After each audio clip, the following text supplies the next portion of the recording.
ፊልሙ የሚጀምረው የቀድሞ የሲአይኤ ኦፕሬቲቭ በሆነው በብራያን ሚልስ መታየት ነው። ለተወደደችው ልጁ ኪም ለ17ኛ ዓመት የልደት በዓሏ የካራኦኬ መሳሪያ ይገዛላታል። ከዚያም የልደት በዓሏ ወደሚከበርበት የቅንጦት መኖሪያ ቤት ይሄዳል። በፓርቲው ላይ ብራያን ከቀድሞ ሚስቱ ሊኖር ጋር ይገናኛል። እርሷም በሱ መምጣት ደስተኛ አይደለችም። ለኪም ስጦታ ብቻ ለመስጠት ፈልጌ ነው፣ ምክንያቱም ብራያን የሰጣትን ስጦታ ትታ ወደ ፈረስ ትሮጣለች።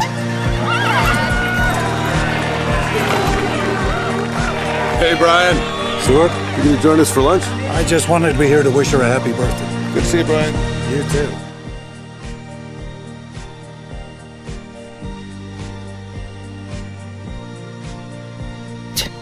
ብራያን ቤት ሆኖ የኪምን የድሮ ፎቶ አልበም እያየ ፈገግ ይላል። ድንገት 3 ጓደኞቹ ይመጣሉ።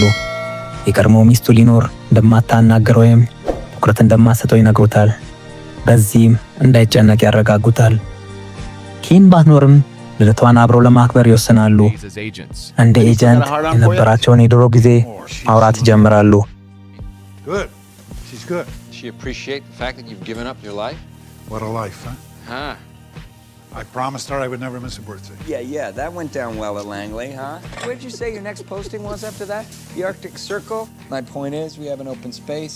Say the word, it's yours. ሳም ጊርሎይ ለብራያን አዲስን ዘፋኝ ወደ ኮንሰርት ወስዶ በሰላም ወደ ቤቷ እንዲመልሳት ስራ ይሰጠዋል። በማግስቱም ያለምንም ችግር ዘፋኟን ወደ ኮንሰርቱ ይወስዳታል። በኮንሰርቱ ወቅት ብራያን ለልጁ ለኪም ይደውላል። ከደህንነት ክፍል ሆኖ ዘፈኑን በስልክ ያሰማታል። ኪም ዘፈኑንም በጣም ትወደዋለች። ኪምም ከብራያን ጋር ምሳ ለመብላት ይቀጣጠራሉ። ብራያን ዘፋኟን ወደ ቤቷ እየመለሰ ያለ አንድ ሰው በድንገት ዘፋኟን ያጠቃታል። ብራያንም ሁኔታውን በቀላል ይቆጣጠረዋል። ዘፋኟንም በሰላም ወደ ቤቷ ይመልሳታል። ስራው ከተጠናቀቀ በኋላ ሳም ያገኙትን ብር ለእያንዳንዱ ያከፋፍላቸዋል። በሚቀጥለውም ቀን ብራያን ኪምበርሊን ለምሳ የጠበቀችው ሳለ ሊኖር አብራት ትመጣለች። ብራያን ኪምበርሊ ከጓደኛው አማንዳ ጋር ወደ ፓሪስ መሄድ እንደምትፈልግ ይረዳል። ኪም እድሜዋ ገና ለአካለ መጠን ስላልደረሰ ለመጓዝ የሱፍ ፍርሚያ እንደሚያስፈልገው ብራያን ይገነዘባል። ብራያን ግን ኪም ለመሄድ ገና ወጣት ናት ብሎ ስላሰበ ለመፈረም ፈቃደኛ አይሆንም። ይሁን እንጂ ኪም ብራያን ሆን ብሎ ያገዳት እንደሆነ ይሰማታል። በሚቀጥለውም ቀን ብራያን ወደ ኪም እንጀራ አባት መኖሪያ ቤት በመሄድ ፈረመውን የፍቃድ ደብዳቤ ለኪም ይሰጣታል። ይሁን እንጂ ፍቃዱን ለመስጠት 3 ቅድመ ሁኔታዎችን ያስቀምጣል። አንደኛ፣ ብራያን ራሱ ኪምን ወደ አየር መንገድ እንደሚወስዳት አጥብቆ ይናገራል። ሁለተኛ፣ ፓሪስ እንደደረሰች ወዲያው ልደውልለት ይገባል። ሶስተኛ፣ ኪም ስለ ሁኔታው ለማሳወቅና ያለችበትን ወቅታዊ አድራሻ ለመናገር በየምሽቱ ለብራያን መደወል አለባት። ብራያን የኪምን ሻንጣ ከመኪና ውስጥ እያወጣ ሳለ ድንገት በርካታ የከተማ ስሞች የተከበበበትን የተለያየ የአውሮፓ ካርታ ይመለከታል። ኪም ወደ ፓሪስ ብቻ ሳይሆን የተለያየ የአውሮፓ ከተሞች ለመጓዝ ማቀዷን ይረዳል። Best hotels. You have no idea what the world is like. Yes, and neither will she unless she goes out and experiences it. Let her live, or I promise. ኪምና አማንዳ ፓሪስ ይደርሳሉ። እርስ በርሳቸው ፎቶ መነሳት ይጀምራሉ። በዚህም መሃል ፒተር የተባለ ወንድ ልጅ ይገናኛሉ። እሱም የተሻለ ፎቶ ሊያነሳቸው ሐሳብ ያቀርባል። ፒተር ወዳጃዊና ማራኪ በመምሰል የት እንደሚያርፉና ቅዳቸው ምን እንደሆነ ጨምሮ ሁሉንም የግል መረጃቸውን በብላት ያወጣጣቸዋል። ይህን ሲያደርግ በኪምም ሆነ በአማንዳ ላይ ምንም አይነት ጥርጣሬ አላሳደረም። ብራያን እንደተባለው ከኪም ስልክ ባለመቀበሉ በጣም ይበሳጫል። ፒተር ልጃገረዶቹን ወደ አፓርታማቸው ያደርሳቸዋል። ያሉበትን አድራሻና ቦታው በጥንቃቄ መዘግባል። ኪምና አማንዳ ወደ አፓርታማው ሲገቡ ፒተር ገለል ብሎ ስልክ በመደወል 2 ልጃገረዶች 5ኛ ፎቅ ላይ እድሜያቸው በግምት ወደ 18 ዓመት ገደማ ይሆናል ይላል። ፒተር እምነት የማይጣልበትና መጥፎ ዓላማ ያለው ሰው መሆኑን ግልጽ ይሆናል። ኪም አማንዳን የአክስቷ ልጅ አየር ማረፊያ ተቀበላት መምጣት እንደነበረባት ጠይቃታለች። አማንዳ የአክስቷ ልጅ ስፔን መሆኗን ትገልጽላታለች። እዚህም ብቻቸውን እንደሚኖሩና እንደሚዝናኑ ትነግራታለች። ከዛም ሙዚቃ ከፍተው ጊዜያቸውን ማሳለፍ ይጀምራሉ።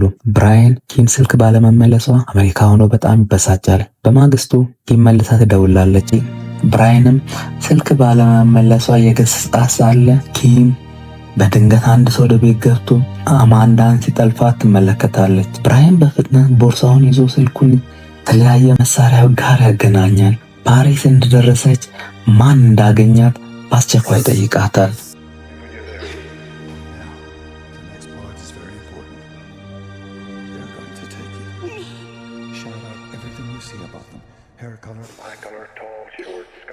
Anything you see, you'll understand.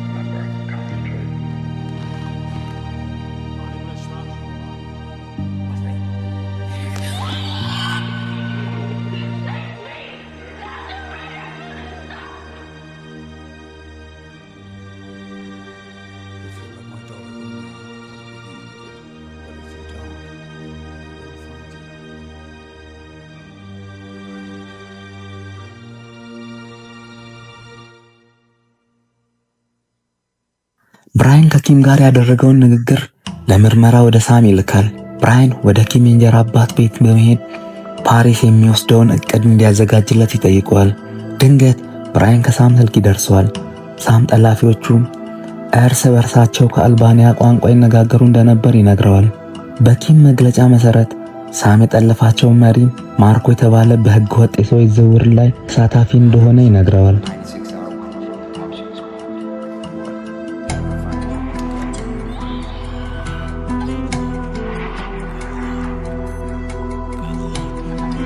ፓሪስ እንደደረሰም ኪምና አማንዳ ወደ ነበሩበት አፓርታ በቀጥታ ይሄዳል። አፓርታ ውስጥም ብራይን ክፍሉን በመፈተሽ የልጃገረዶችን ቦርሳዎች ያገኛል። ሁሉንም ነገር ለማቀናጀት በመሞከር ልጃገረዶቹ የተጠለፉበትን ቅጽበት በሐሳብ ኪም ስልክ ስትደውል ቆማ ወደ ነበረችበት መስኮት ያመራል። እዚያ እንደቆመ የኪምን የተሰበረ ስልክ ይመለከታል። ስልኩን አንስቶ በውስጡ ሜሞሪ ካርድ በማግኘቱ እፎይታ ይሰማዋል። ብራይን ስልኩን ከአንዳንድ መሳሪያዎች ጋር ያገናኛል። በካርዱ ላይ ያሉትን ምስሎች መመልከት ይጀምራል። በርካታ የአማንዳና የኪም ፎቶዎችን ያገኛል። አንደኛ ፎቶ ላይ ብራይን የፒተርን ነጸብራቅ ያስተውላል። ምስሉን በጥንቃቄ ያጠናል። ይበልጥ ግልጽ ሆኖ እንዲታየው ምስሉን ያጎላዋል። ፎቶ እንደሚያሳየው አየር ማረፊያ ላይ ፒተር ልጃገረዶቹ ከእሱ ጋር ታክሲ እንዲጋሩ ለማድረግ የማታለያ ዘዴዎችን ሲጠቀም ይታያል። ይህ ሁሉ የሚያደርገው አድራሻቸውን ጠንቅቆ ለማወቅ ነበር።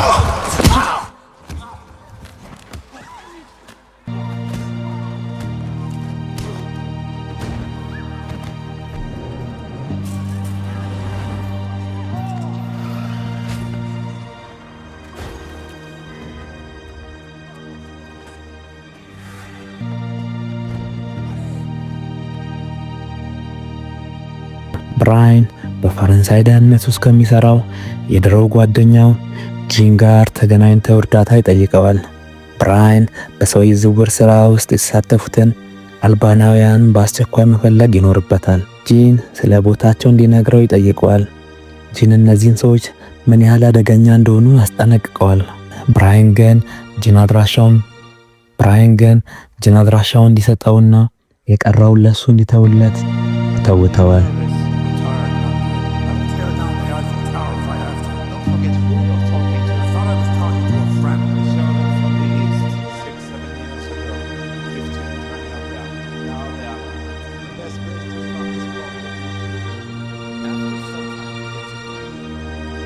ከተወሰነ ጊዜ በኋላ አንድ ነገር ልታውቅ ስለምትችል አንዲት ሴት ልጅ መረጃ ያገኛል።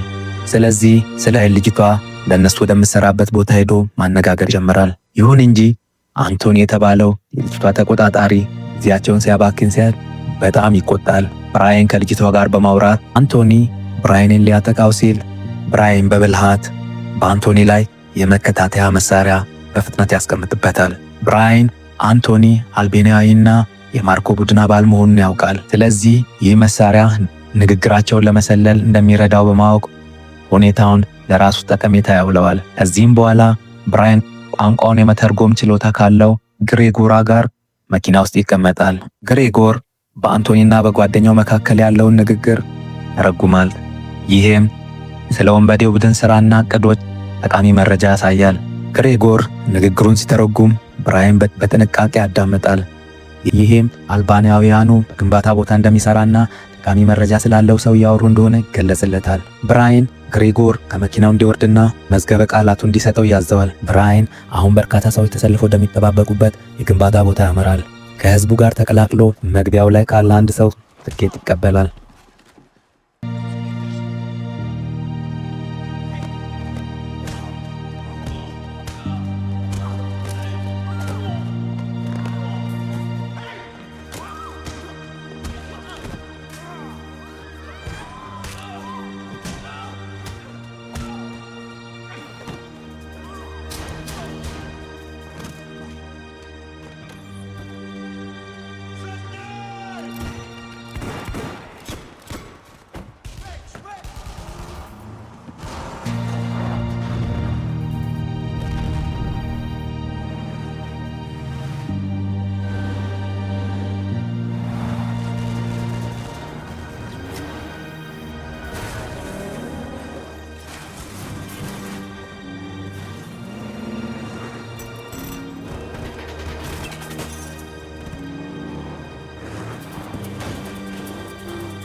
ብራይን በመጨረሻ አንድ ሆቴል ደርሶ ክፍል ይይዛል።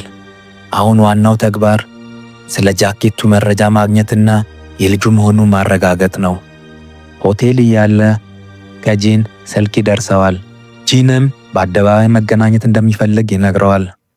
ይሁን እንጂ ብራይን አሁን በጂን ታማኝነት ላይ ጥርጣሬ ስላለው ለመገናኘት ፈቃደኛ አይሆንም። ጂንም ማመን አቁሟል። እናም ሁኔታውን በራሱ ለመወጣት ይመርጣል። ጂን ለብራይን እንደነገረው አለቃው እሱን እንዲያስረው ትዕዛዝ ሰጥቶታል። ንግግራቸው ሲቀጥል የፈረንሳይ ፖሊሶች ያለበትን ቦታ ለማወቅ ስልኩን የተከታተሉ እንደሆነ ብራይን ይረዳል። ሆኖም ብራይን ብልህ በመሆኑ በፍጥነት ያስባል። እንዳይከታተሉት ስልኩ ላይ ብልሃት ይጠቀማል። የሆቴሉ ክፍል ውስጥ ያለችው ልጅ ስትነቃ ብራይን በፍጥነት የኪም ስለሆነ ጃኬት ይጠይቃታል። ብራይን በጥንቃቄ ያዳምጣል። አዲሱንም መረጃ በመጠቀም ቦታውን ለማግኘት ምንጮችን ይከታተላል። ብራይን ቤቱ ሲደርስ የጂን ስም ያለበትን የመጎብኛ ካርድ ያወጣል። እዛም ያገኘውን ሰው የፈረንሳይ ፖሊስ ነኝ ብሎ ለመዋሸት ይወስናል። ብራይን ራሱን እንደ ኦፊሰር መርማሪ ያቀርባል። ሰውየውም ከአለቃው ጋር እንዲያገናኘው ጠይቀዋል። Black, one shooter. I'm here to negotiate the rates. We already negotiated the rate with Mr. Macron. Nice coffee. We have you under satellite surveillance 24 hours a day. Our costs go up, your costs go up. It's only logical. By the way, which one of you is Marco? That's the game you want to play. The rate just went up 10%. Come to this country, take advantage of the system, and think because we are tolerant, we are weak and helpless. How much? 20%. And you have my word it'll not go up for a year.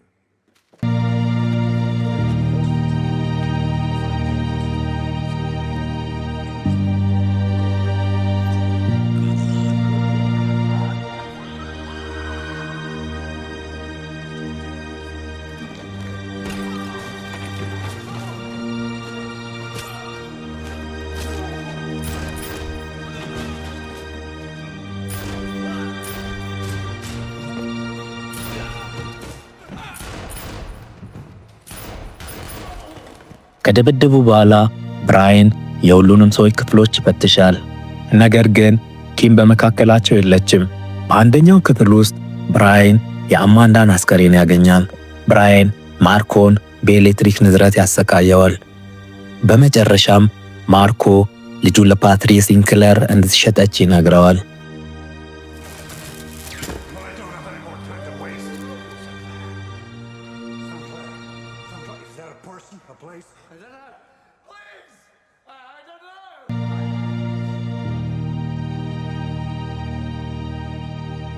ከዚያም ብራይን ወደ ጂን ቤት በመሄድ ልጃገረዶች በመጥለፍ ተግባር ውስጥ እጁ እንዳለ ይጠይቀዋል። ጂንም በምላሹ ሽጉጥን ወደ ብራይን ይደቅናል። ነገር ግን ብራይን ሽጉጡ ውስጥ የነበሩትን ጥይቶች ሁሉ በማውጣት በብልሃት መሳሪያውን ባዶ ያደርገዋል።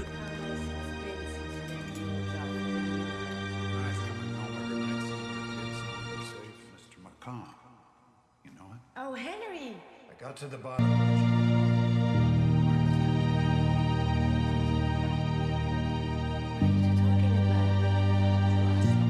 Who is Patrice Sinclair?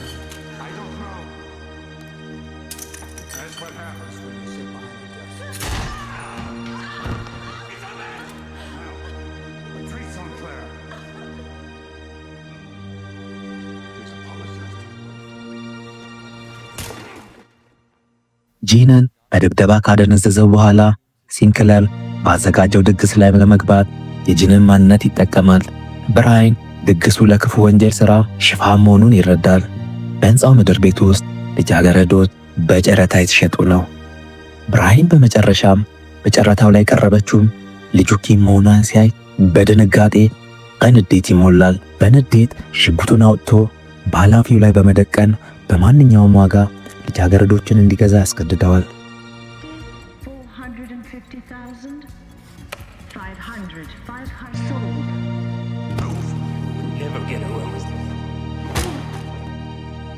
ብራየን ወደ ራሱ ሲመለስ ፓትሪክ ሲንክለር ከፊቱ ቆሞ ራሱን በቧንቧ ላይ ተንጠልጥሎ ያገኘዋል። ብራየን የኪም አባት መሆኑን ይነግረዋል።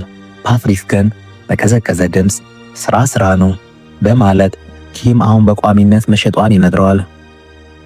ፓትሪስ ሰዎቹ ብራይንን እንዲገሉ ታዞ ይሄዳል።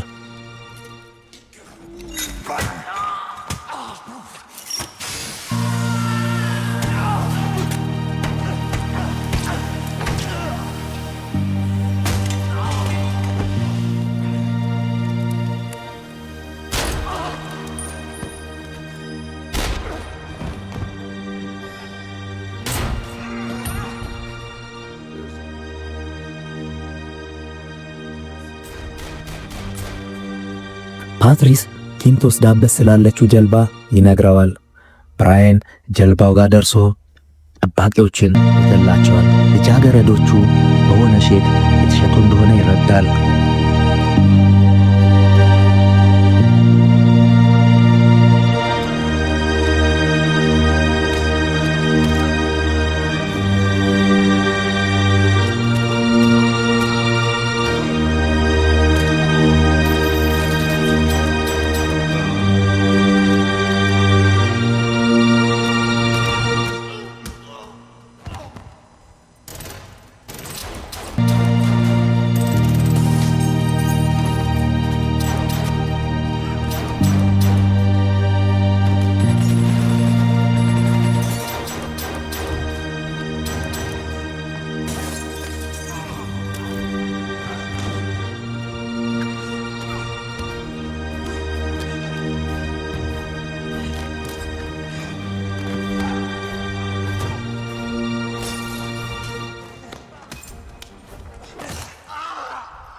ለኔ ብለህ መጣህ?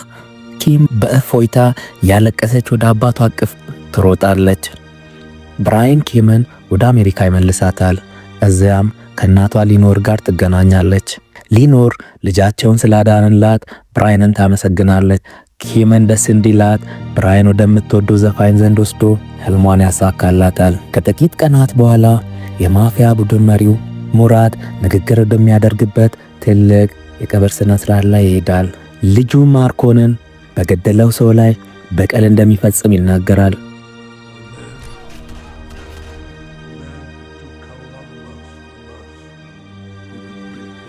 የተሰበሰቡት ሰዎች በብራይን ዘመዶቻቸው ተገደሉባቸው ሰዎች ነበሩ። ሊኖር በሩን ትከፍታለች። ዛሬ የኪምን መንጃ ፍቃድ ሊቀበሉ ስለነበር ብራይን ስለ ኪም ይጠይቃታል።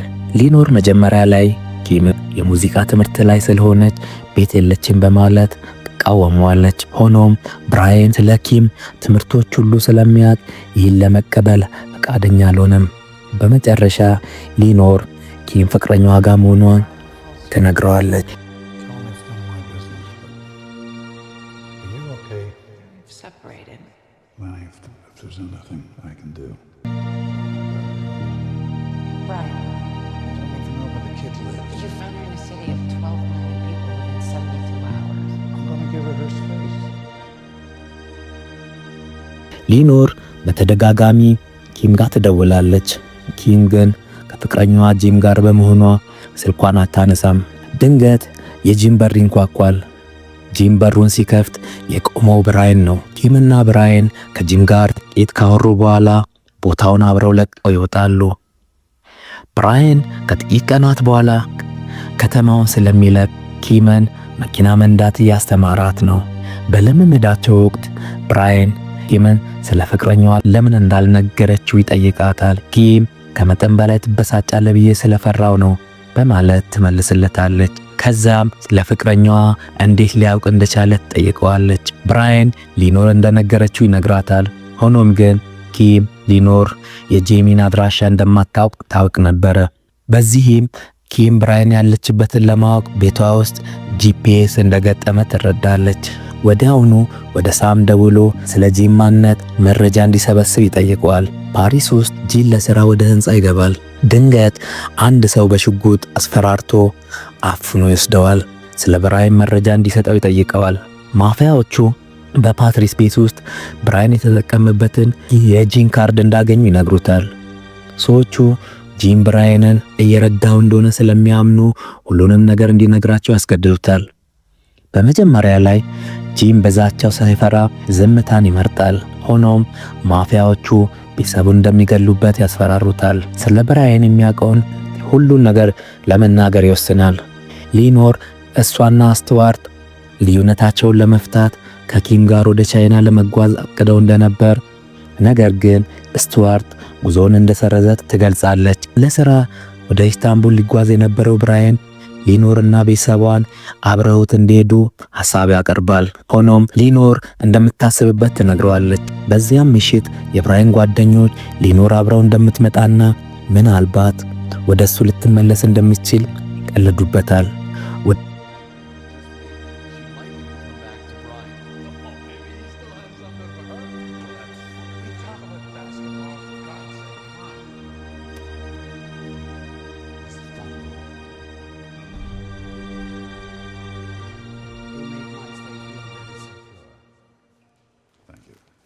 Safe trip home.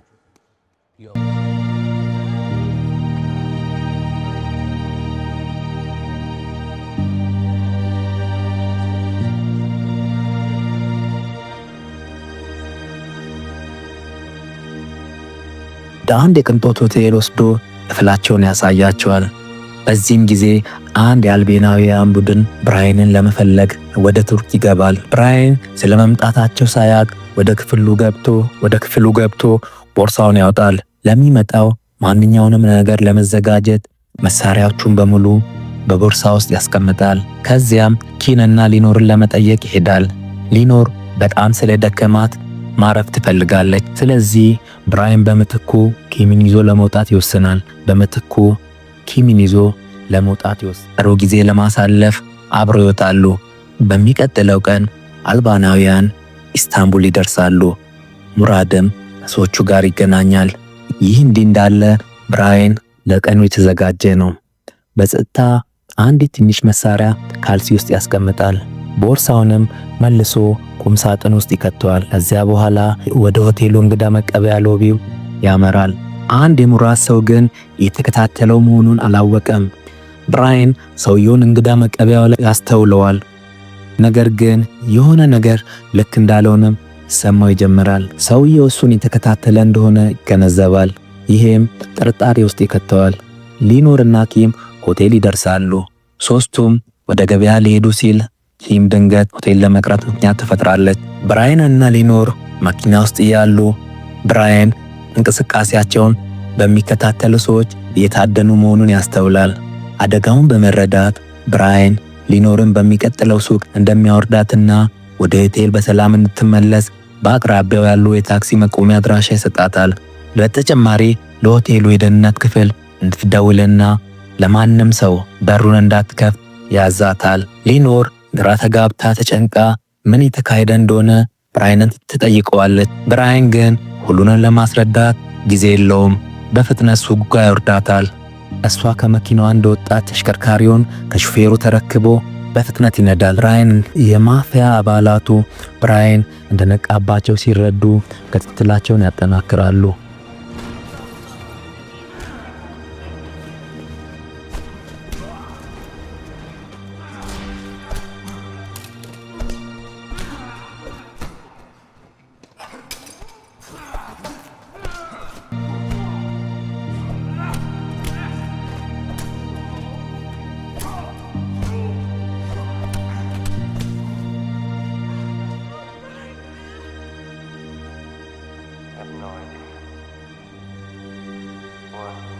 Listen to me carefully, Kim. Your mother and I are going to be taken. And people are going to come for you too. And hide in the closet. Now.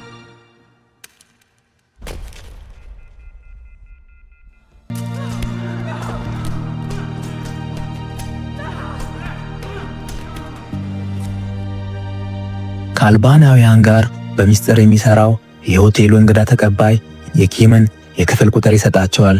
የማፊያ አባላቱ ሆቴል ውስጥ ፍለጋ ይጀምራሉ፣ ነገር ግን ሊያገኟት አልቻሉም። ይህ በእንዲህ እንዳለ በሆቴሉ ኮሪደር ላይ አንድ የማፊያ አባል ሽጉጥ ይዞ ይታያል። ይህም የአንድን የሆቴል ሰራተኛ ትኩረት ይስባል። በሁኔታው ደንግጣ ወዲያውኑ ለሆቴል የደህንነት ክፍል ትደውላለች። ማፊያዎቹ ቃረቡባት በመሆኑ ኪም በመስኮት በኩል ከማምለጥ ውጪ አማራጭ የላትም። ወደሚቀጥለው ክፍል ለመሻገር ተሞክራለች። ኪም ልትገባ ስትል አንዱ የማፊያ አባል ጫማዋን በመስኮት በኩል ያያል፣ ወደ ውጪ ይመለከታል። ነገር ግን ኪም ሳትታይ ወደ ክፍል ዘልቃ በመግባት ለጥቂት ከመያዝ ታመልጣለች። በዚህ መሃል አልባናውያኑ ብራያንንና ሊኖርን ወደ ሞራድ ይወስዷቸዋል። ሆቴል ውስጥ ኪም እንዳያዩት ቁምሳጥን ውስጥ ትደበቃለች። አንዱን የቁምሳጥን በር ይከፍታል፣ ነገር ግን ምንም አያገኝም። ሌላኛው የሆቴል ክፍል ውስጥ የተኩስ ድምፅ ይሰማል። የተኩስ ድምፁ የማፊያ አባሉ ቁምሳጥኑን ትቶ ሁኔታውን እንዲያይ ያደርገዋል። ከዚያም ማፊያዎቹ የሆቴሉን ጥበቃዎች ይገሏቸዋል። ሁኔታው ከቁጥጥር ውጪ ሲሆን የሆቴሉ አስተዳደር የደህንነት ማስጠንቀቂያ ደውሉን አላርሙን ይደውላል። ብራያን በተቆለፈ ክፍል ውስጥ ሆኖ ካልሲ ውስጥ የደበቀውን ትንሽ መሳሪያ ለማውጣት ይሞክራል። ያም ይሳካለታልም። ከሆቴሉ ከመውጣቱ በፊት በሚስጥር ያስቀመጠው ስማርት ስልክም ነበረ። ስልኩን በእጁ ይዞ ወደ ሳቢን ለመደወል ይሞክራል፣ ነገር ግን መልስ የለም። ተስፋ በቆረጠ ሁኔታ ቀጥሎ ወደ ኪም ይደውላል። ለሊኖር ከሄደ በኋላ ብራያን ኪም ደህና መሆኗን ለሊኖር ያረጋግጥላታል። With a hotel in the center of it. Draw another circle with the market in the center. Now take one of those little cans. The ones with the pins on the top. It's a grenade. There's a parking garage. Anyone on it? No. Keep the phone on so I can hear the explosion. Now draw a circle on the map and the circumference at 4.5 kilometers. Do the circles intersect at any point? Yeah, 2 points. Look at the flags on the rooftops. Are they in the wind? Yeah, Going east. think so. Yeah, how do you know? Take one of the guns and go to the rooftop at the most easterly point.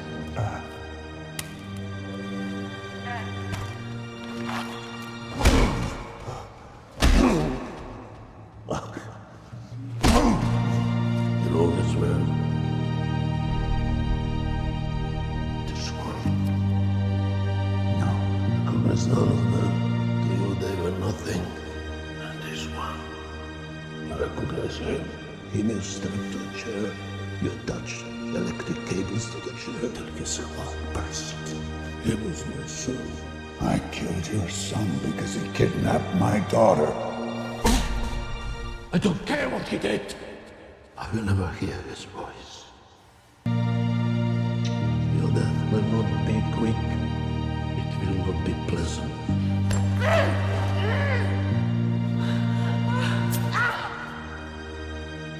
How long will it take for the blood to rush to her head? 30 minutes. So you have 30 minutes to watch her die. ሙራድ ኪም ማምለጡን የሚገልጽ ስልክ ይደርሰዋል። ወዲያውኑ ተጨማሪ ሰዎችን ይልካል። ብራያን ራሱን ከገመድ ለማላቀቅ የታገለ ከጥቂት ጥረት በኋላ ያመልጣል። ሊኖርን በጥንቃቄ አውርዶ ሕይወቷን ያድናል። ይህ እንዲህ እንዳለ ኪም ጣራ ላይ ሆና የብራያንን መልእክት ትጠባበቃለች። ብራያን ሊኖርን ካዳነ በኋላ ለኪም ደውሎ ቦምቡ እንድታፈነዳ ይነግራታል። ኪም ትዕዛዙን ትፈጽማለች። ብራያንም ፍንዳታውን ይሰማል። ወደ እነሱ በጣም እንደቀረበች ይነግራታል። ወደ ምስራቅ እንድትሄድ ያዛታል። ኪም ሌላ ቦምብ ታፈነዳለች። ይህም በአልባናውያን ይሰማል።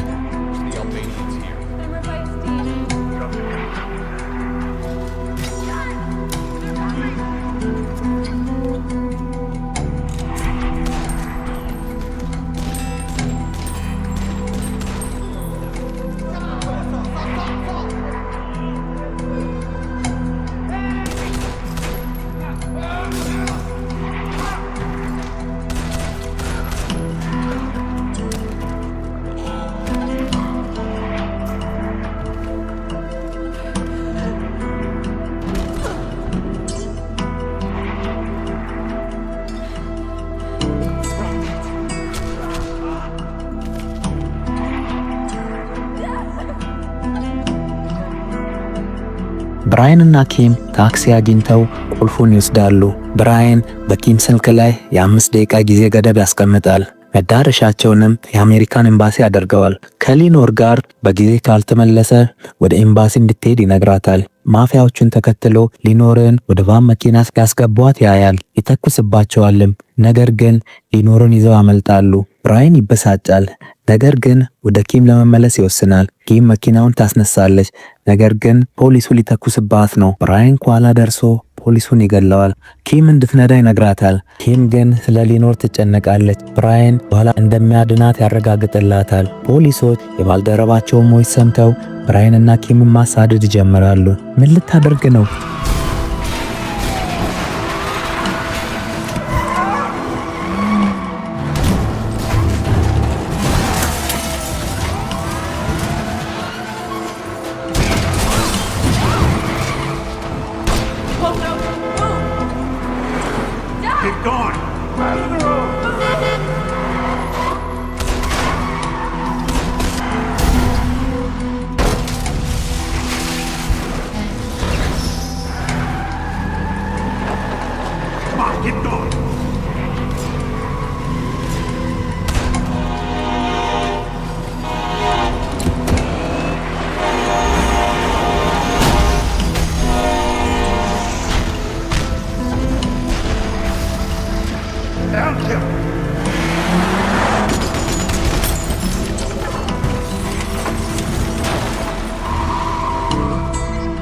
Hey, Brian. We're in the courtyard of the U.S. Embassy. Called someone to make sure we don't get shot. Yeah. Safety of the embassy. We have to make sure that these people never bother us again in our lives. What are you gonna do? What I do best. ኪም ስለ ሊኖር ምን እንደሚሆን ትጠይቀዋለች። ብራያን ግን ያለ ፍጥነት እንደሚመልሳት ነግሮ እንዳትጨነቅ ያረጋጋታል። ብራያን የማስታወስ ችሎታውን ተጠቅሞ የሙራድን መደበቂያ ይከታተላል። ወደ አንድ ገበያም ይደርሳል። ሊኖር በጭካኔ የተዛተባት ነው። ሌላኛው ሰው መሳሪያዎችን ማውጣት ሲጀምር ብራያን ቤቱን አግኝቶ ጠባቂዎቹን ይገላል። አልባናውያን ብራያን መደበቂያ ቦታ መድረሱን ተረድተው በፍጥነት ሊኖርን ወደ ሌላ ቦታ ያዘዋውሯታል።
the father's sons. Joe, you can go home, live your life, or you can die here if you give me a word. Why? Because I am tired of it all.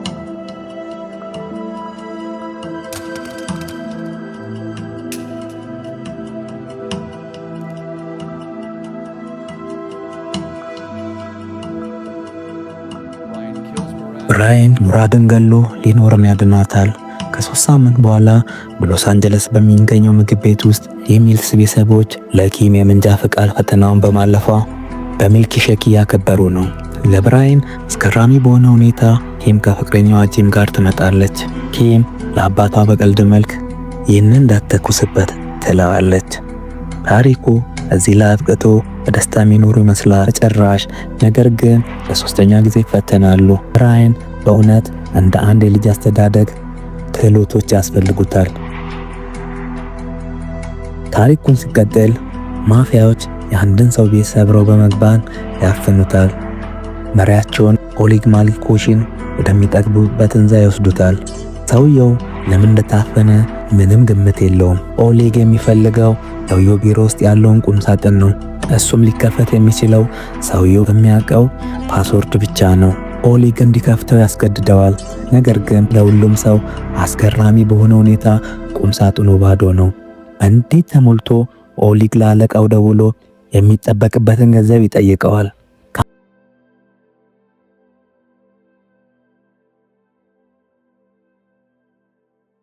አንድ ቀን በኋላ ብራያን ለኪም ስጦታ የሚሆን የፓንዳ አሻንጉሊት ሱቅ ውስጥ በጥንቃቄ እየመረጠ ነው። በዚህም መሃል እሷ ቤት ውስጥ የእርግዝና ምርመራ አድርጋ ነፍሰ ጡር መሆኗን ታውቃለች።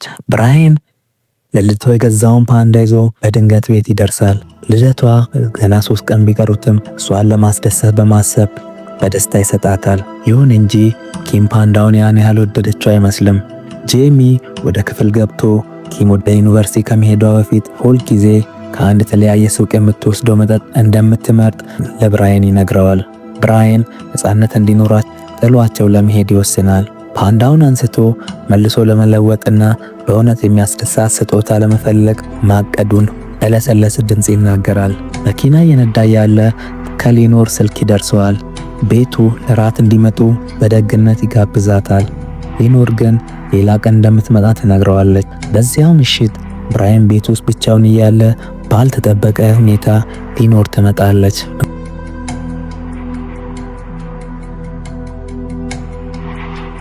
Stuart and we've tried everything.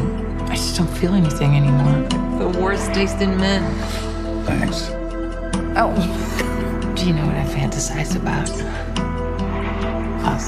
Does it make me a bad person, being married to one man, fantasizing about another? If you are, Lenny, you're not the only one. Lenny. I'm sorry. Why do you have to be so damn honorable? Believe me, right now I wish I weren't.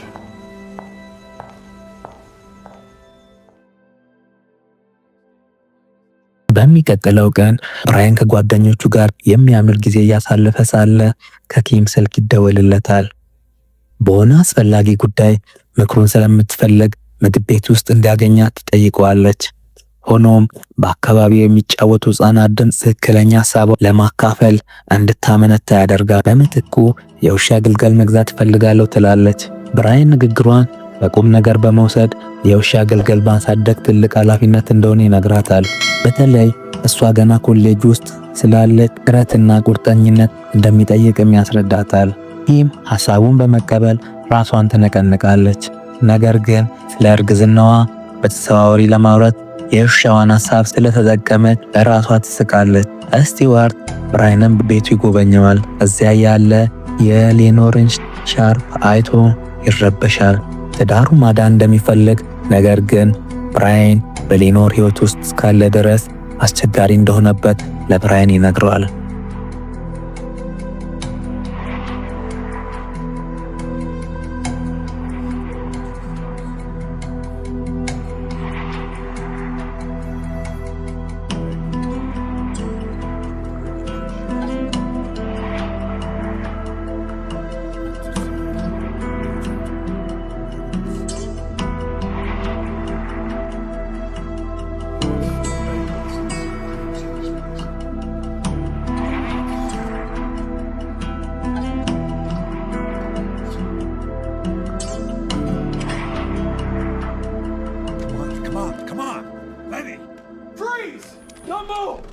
listen to me.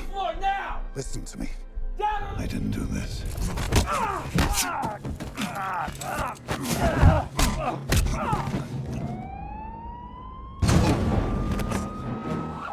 ብዙ ፖሊሶች እየመጡ ብራይንን ማሳደድ ይጀምራሉ። በመጨረሻም ከዚያ አጥር ላይ የሚዘልበትን ዝነኛ ትዕይንቱ ላይ እንደርሳለን።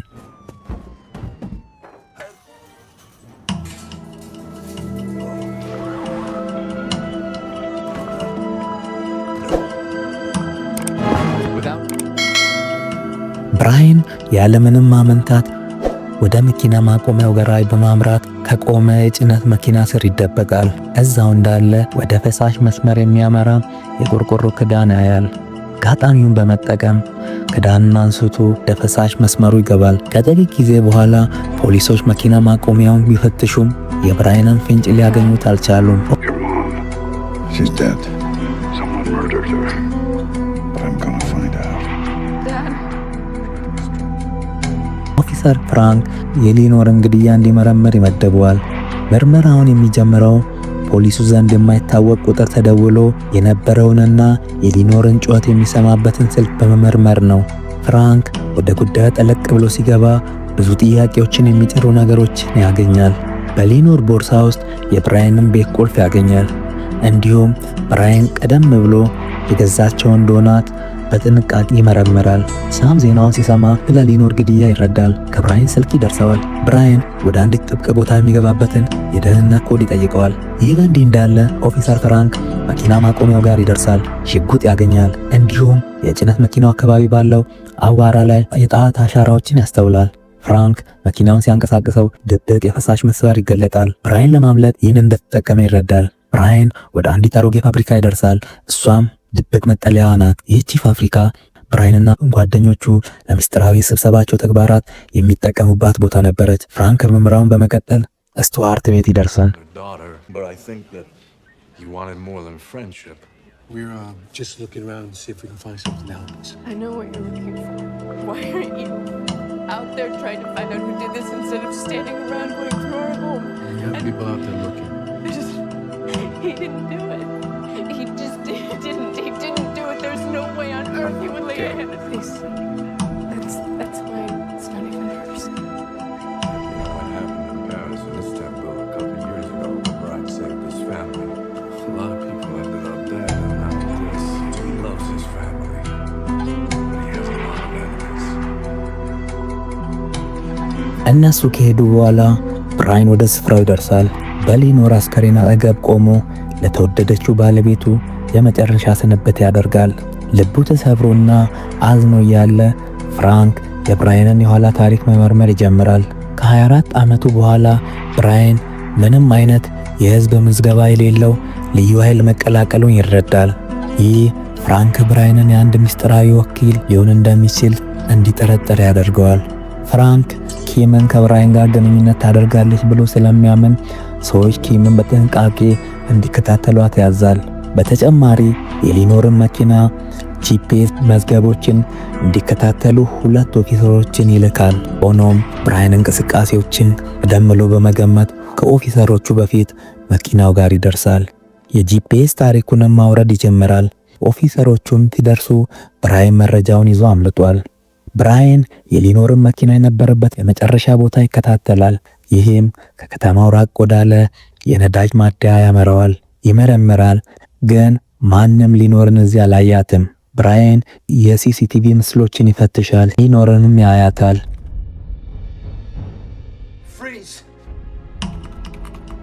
Mr. Mills? I'll sue you! Back away from the goddamn desk! Just keep your hands where we can see. Stay perfectly still. Garcia and Smith, they got him. They think we're idiots. It's unbelievable. Put out!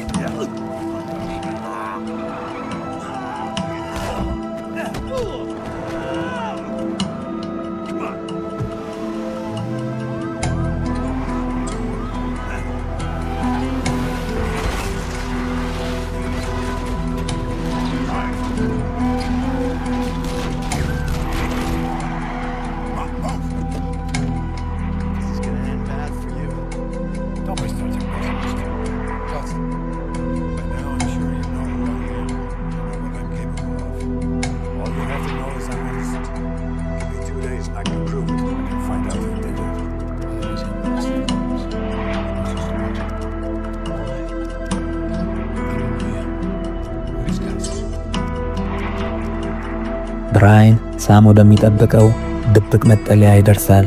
ብራያን ከፖሊሶቹ ያገኘውን መረጃ ለሳም ይሰጠዋል።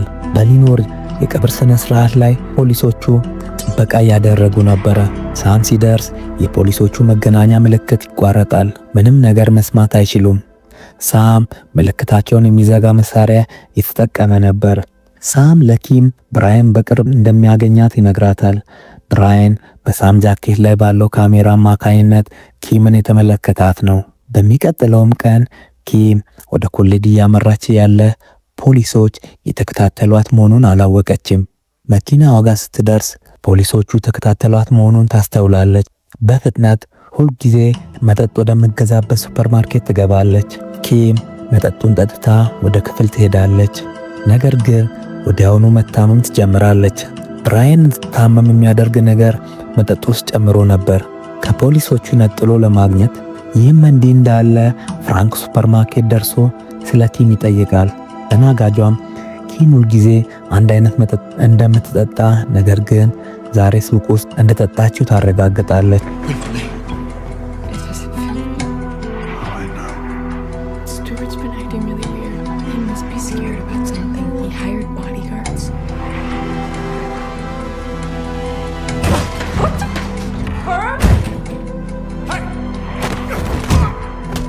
ብራያን ፍንዳታ በመፍጠር ግርግርና ግራ መጋባትን ይፈጥራል። በግርግሩ መሃል ብራያን ማምለጥ ይሳካለታል። ስቲዋርት ብዙ ገንዘብ ይዞ ሊወጣ ሲል ብራያን ይከታተለዋል። ሆኖም ሌላ መኪና የብራያንን መኪና ገጭቶ ከመንገድ ያስወጣዋል።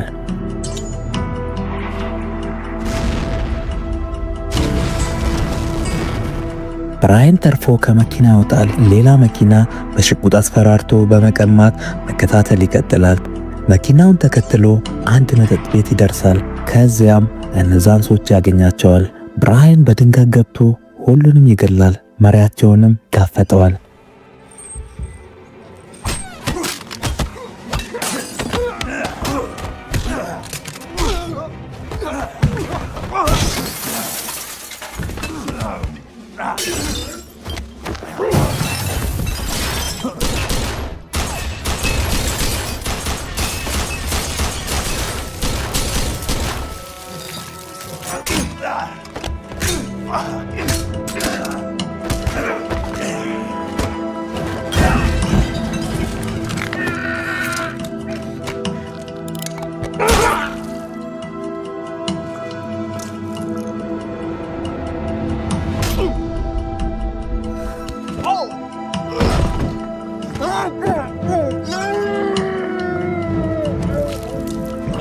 None of this is making sense to me, Stuart.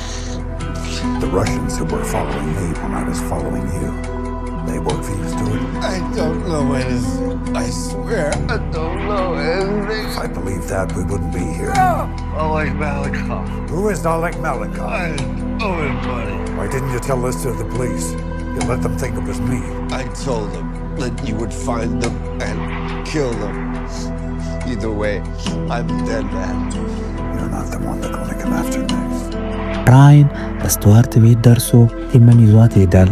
ፍራንክ ስለ ብራያን ጓደኛ መረጃ ይሰበስባል። ብራያን ስቱዋርት ወደ መጠለያዋ ወስዶ ስለ ኦሊግ ሁሉንም ነገር እንዲናገር ያስገድደዋል። ስቱዋርት ከኦሊግ ጋር በህገወጥ የጦር መሳሪያ ንግድ ውስጥ እንደነበረና ስምምነቱም እንደተበላሸ ያስረዳል። ኦሊግ ሊገለው አቅዶ ነበር። ነገር ግን ስቱዋርት ዕዳውን እንዲከፍል በሚል ቅድመ ሁኔታ ለጊዜው ተው። ብራያን ስቱዋርት ወደ ኦሊግ ደውሎ ገንዘብ ዝግጁ መሆኑን እንዲነግረው ያስገድደዋል። ኦሊግ መገናኛ ቦታ ይቀጥረዋል። ብራያንና ስቱዋርት በመጓዝ ላይ ያሉ ፍራንክ ወደ ስቱዋርት ደውሎ ስለ ኪም መጥፋት ይጠይቀዋል። ስቱዋርት ስልኩን መዝጋቱ ፍራንክ ጥርጣሬ ላይ ጥለዋል። Trace Stewart's location. Try anything funny, and they'll kill you. And if they don't, I will. Stewart's and John. Mr. Malikov's expecting.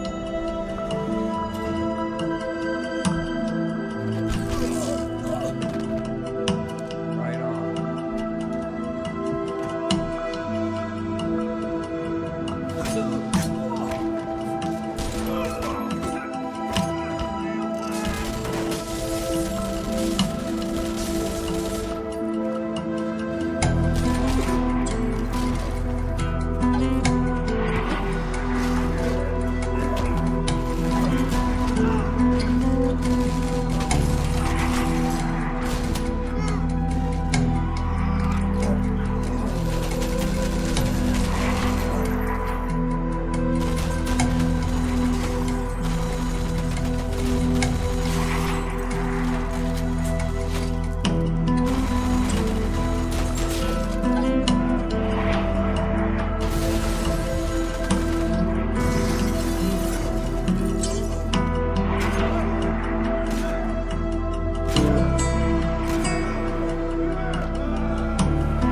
Let's go, come on!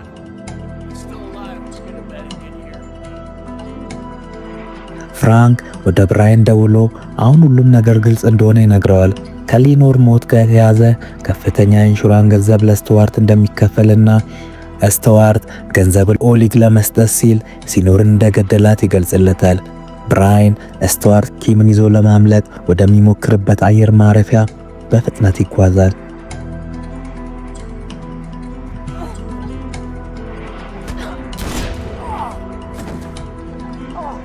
ስልኬን ወስደ መልእክቶችን ትልካለህ።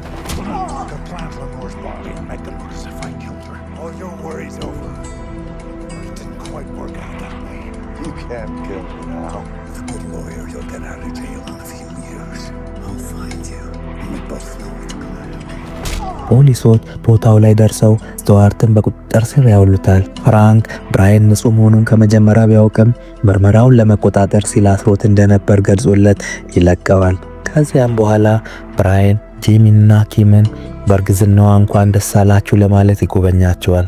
ኪም ልጇ ሴት ከሆነች በእናቷ ሊኖር ስም ሰይማት እንደምትፈልግ ትነግረዋለች። ብራይን በእነሱም ደስታ በመደሰት በመጨረሻም ሁሉም ነገር በሰላም በመጠናቀቁ በፈገግታ እፎይታ ይሰማዋል። ፊልሙም እዚህ ጋር ይጠናቀቃል።